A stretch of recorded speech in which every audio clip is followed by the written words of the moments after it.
Oi, aqui é Renato Almeida do Instituto de Geociências da USP e essa é mais uma videoaula do nosso sistema de videoaulas em Geologia Sedimentar no módulo Estratigrafia.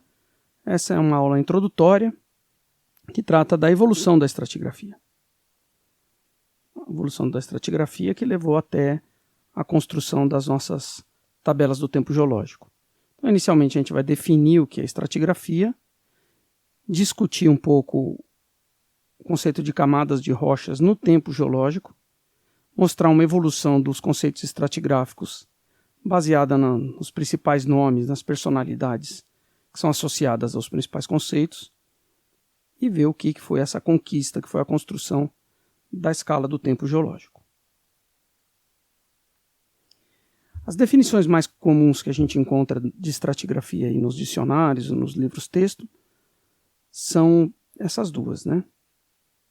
O estudo de sucessões de camadas, de rochas e das correlações de eventos e processos geológicos no tempo e no espaço, ou o estudo de camadas de rochas e suas implicações cronológicas. Essa contraposição rocha-tempo aqui é a base do que a gente vai tentar entender nessas primeiras aulas introdutórias de estratigrafia. Então, sempre existe o conceito de tempo, de espaço e de rocha relacionados. O que isso quer dizer? Isso quer dizer, basicamente, que tendo uma sucessão de camadas, e é claro que rochas que são dispostas em camadas são tipos especiais, não é qualquer rocha que se dispõe em camadas, né? Rochas sedimentares se organizam em camadas, rochas vulcânicas também. Então, dada uma certa sucessão de rochas que se preservou em alguma bacia,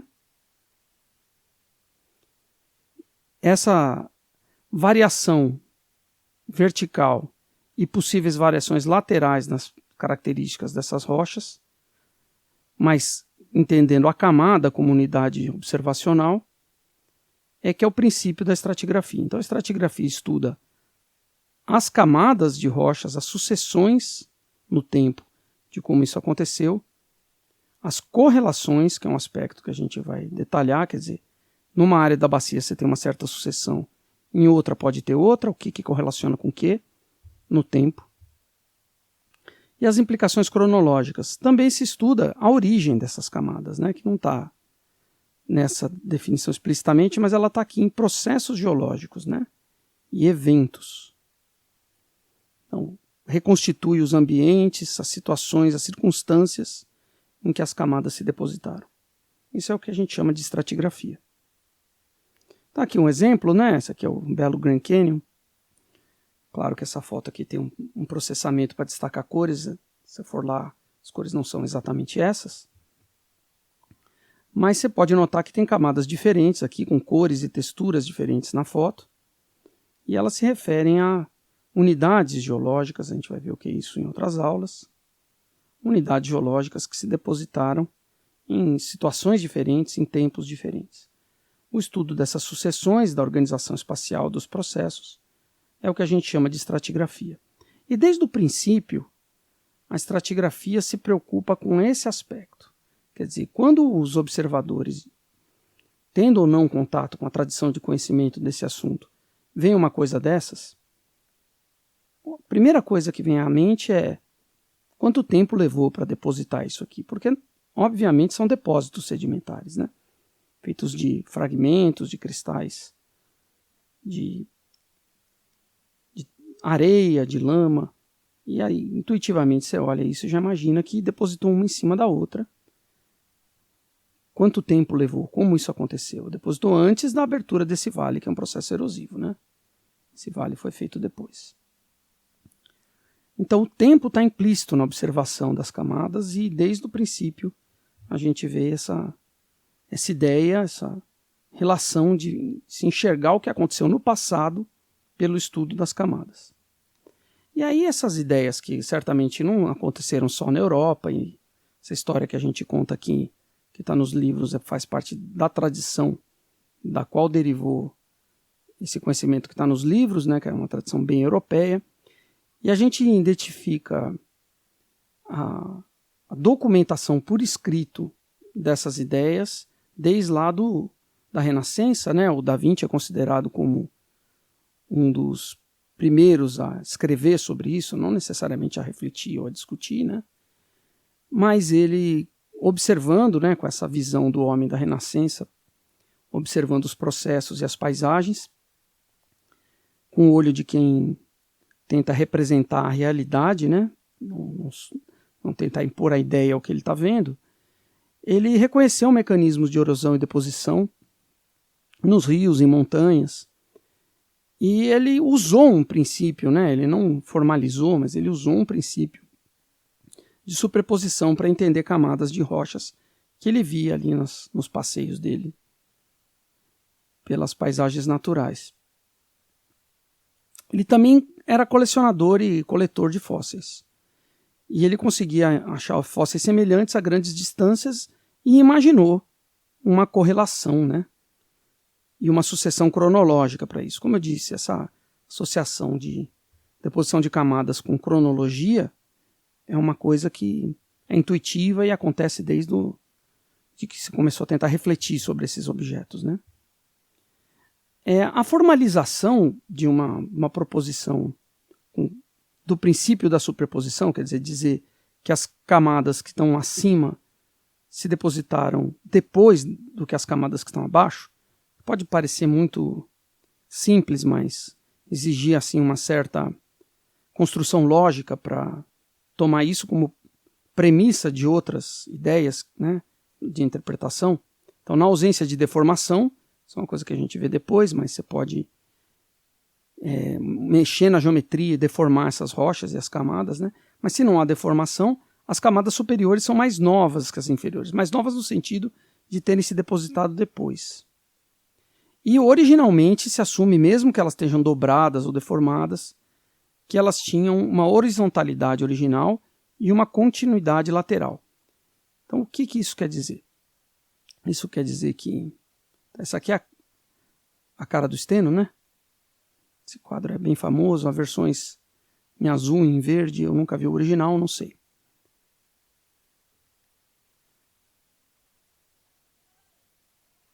O que isso quer dizer? Eu queria apagar isso agora.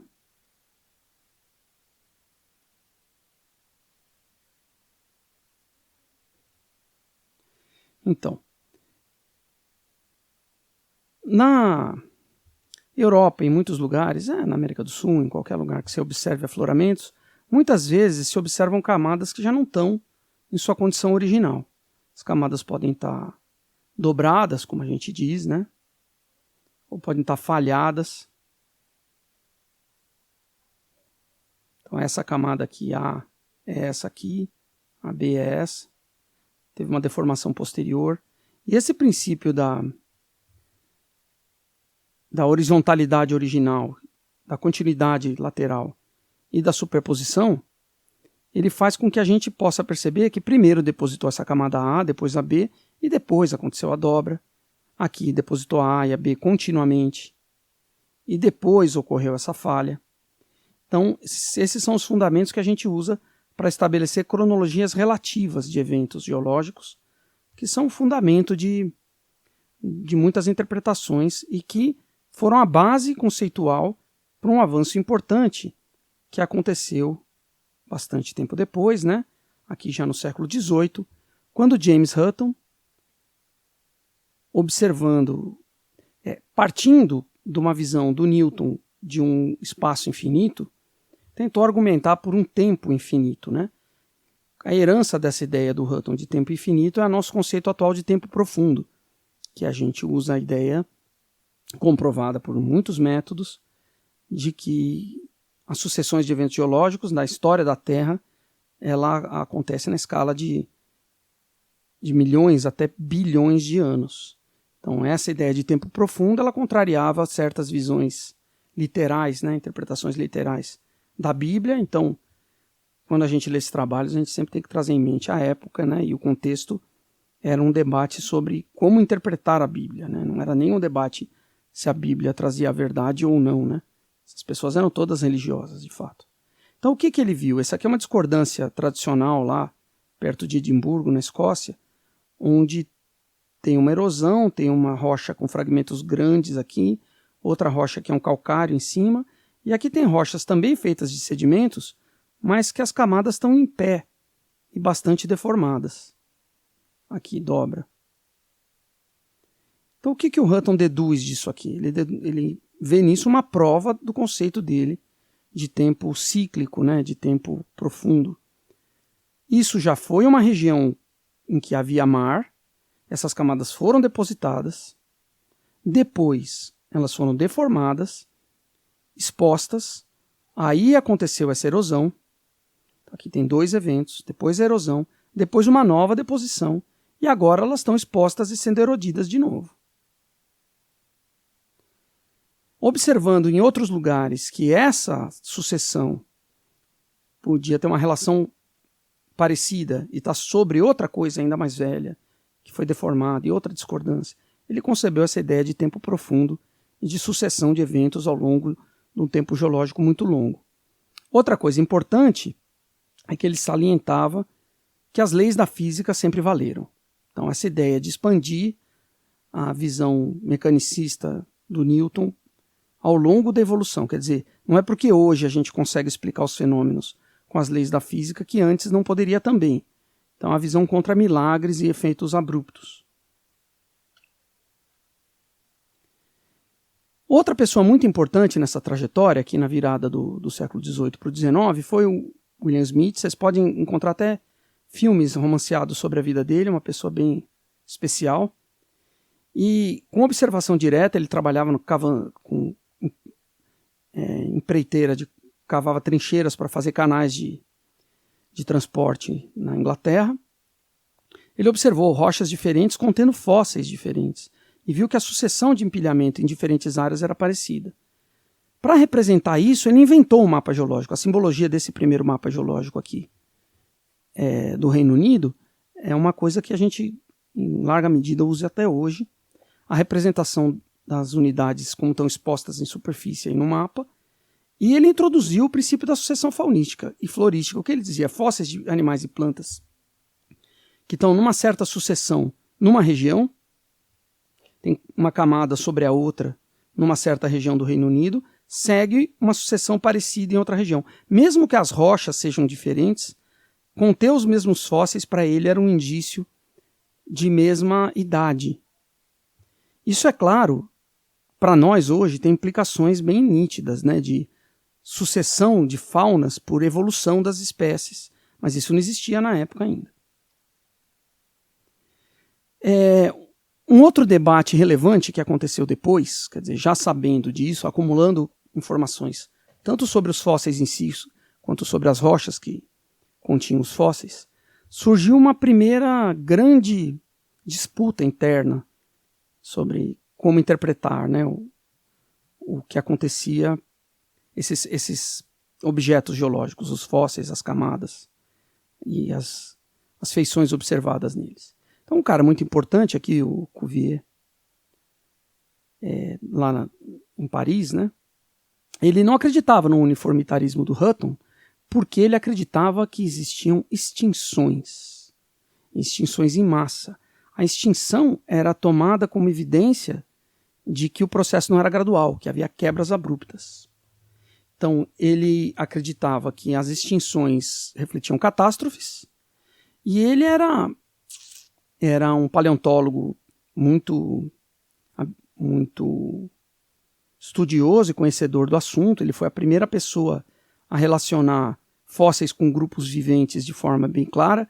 Quer dizer, um animal como esse, né, que parece, para um olho leigo, um hipopótamo, coisa assim, ele identificou pela morfologia dos componentes, né, osso a osso, que na verdade se assemelha muito a uma preguiça. Então é uma preguiça gigante, o Megatherium, aqui da América do Sul.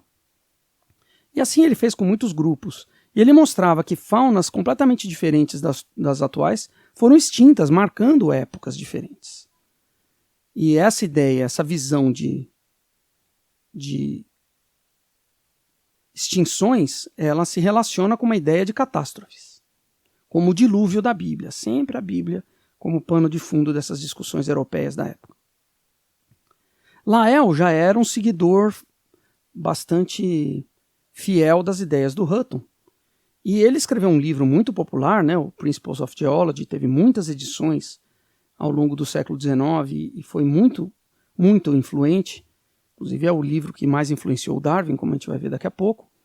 Ele divulgou as ideias do Hutton e, além do uniformitarismo do Hutton, que dizia que as leis da física sempre valeram, ele introduziu o conceito de gradualismo, que não só os processos da física, como as taxas de ação sempre foram os mesmos. Então você observa como as ondas erodem uma falésia na praia, ou um rio cava um vale hoje, é um processo lento. E ele imaginou que os fenômenos que se observa ao longo do registro estratigráfico eram lentos e isso implica nesse tempo profundo. Estava subentendido lá no Hutton, ele explicitou, desenvolveu muito essa ideia, defendeu essa tese por muito tempo. Na verdade, se você pensa no Lyell e no Cuvier como extremos, um catastrofista e um gradualista, como se diz, quem estava certo? As pessoas tendem a achar que o Lyell estava certo, né?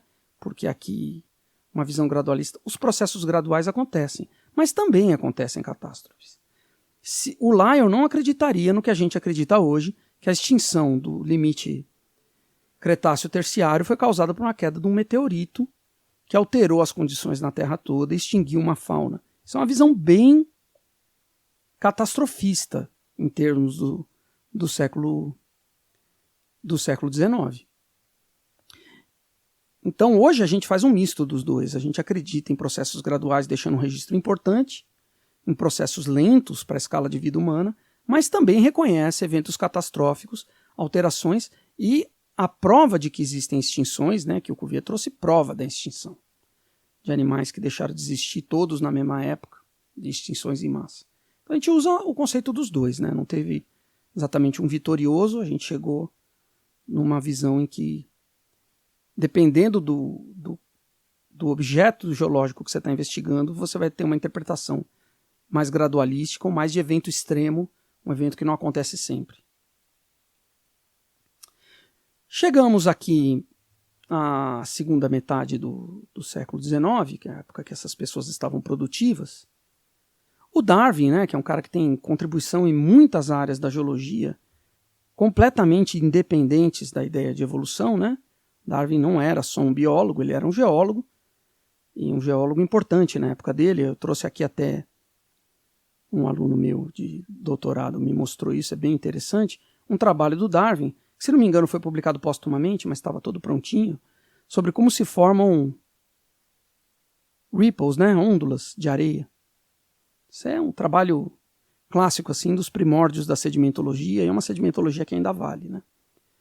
Mas o Darwin tinha essa ideia de evolução, e a evolução aqui, para o que nos interessa nessa aula, essa aqui é uma árvore da vida do esboço dele, né?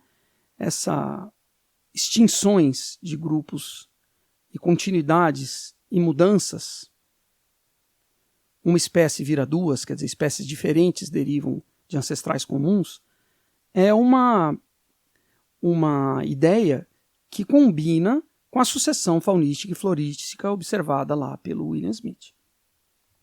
E essa ideia tinha um processo embutido que ele entendeu, que é o processo da seleção natural, causando evolução no sentido de mudança das espécies.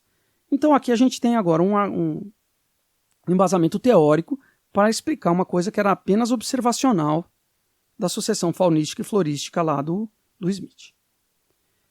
E o Oppel, independente dessa ideia de processo, ele viabilizou um método para se dividir formações geológicas com base na sucessão e na superposição de zona de ocorrências de fósseis. Então, como observar camadas que contêm diferentes fósseis em diferentes proporções e transformar isso numa unidade com significado cronológico, que ele chamou de biozona. Essa é a grande contribuição do Oppel aqui. Ele mostra aqui dois cefalópodes de idades diferentes, né, amonoides, e com morfologias distintas, né, algumas feições que mostram diferenças, as suturas diferentes que ele está destacando aqui. Quem já estudou paleontologia sabe do que eu estou falando. E isso leva a você reconhecer como espécies diferentes que estão distribuídas em camadas diferentes, não necessariamente com correlação com a litologia, Então, a biozona é independente do que a gente chama de litoestratigrafia, né? Então, aqui um exemplo de uma coisa moderna, né, em que você tem tempo, aqui,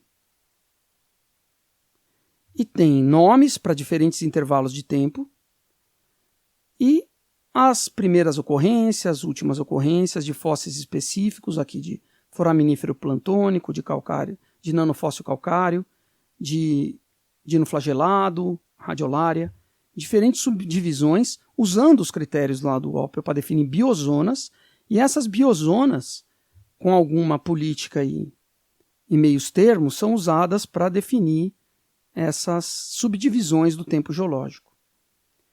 É o que a gente chama de uma cronologia relativa. A gente sabe qual camada está embaixo, qual está em cima, não necessariamente no mesmo lugar.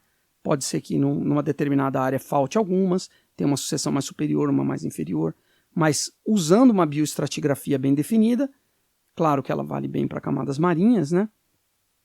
Uma bioestratigrafia bem definida, você começa a montar uma coluna do tempo geológico relativo desse intervalo de tempo que valeria para o mundo inteiro essa relação, né? O que está acima e o que está abaixo. Para correlacionar uma biozona de uma região com a biozona de outra região que tem outra fauna, já era bem difícil.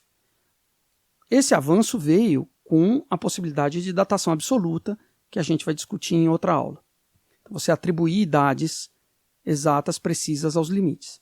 Mas aqui é a nossa vigente, né, a nossa carta cronoestratigráfica internacional, essa tabela do tempo geológico, com todas aquelas divisões que vocês já podem ter ouvido falar, né? O pré-cambriano, o fanerozoico dividido em paleozoico, mesozoico e cenozoico, e as divisões, alguns desses nomes bastante famosos, né? O Jurássico, por causa de um filme antigo, o Cretáceo tem sua notoriedade aí, porque tem a grande extinção dos dinossauros nesse limite, e alguns já ouviram falar em alguns nomes, outros em outros, mas quem trabalha com geologia e geofísica tem que estar bem familiarizado com essa terminologia que vai mudando de escala, a gente vê isso em outra aula. Mas o que é isso? Idades absolutas que estão posicionando num tempo medido em anos as unidades relativas que foram construídas com a bioestratigrafia, com as biozonas, numa escala global de correlação. Isso evoluiu ao longo do tempo e essa foi a grande conquista dessa evolução da estratigrafia ao longo do século XIX e início do século XX, partir lá dos princípios da observação de que as rochas se organizam no tempo, quando elas estão depositadas em camadas, e um avanço progressivo de conceitos, ideias, que levou à bioestratigrafia e à coluna do tempo relativo, e essa nomenclatura que depois foi datada. Bom, é isso que eu tinha para falar na aula de hoje.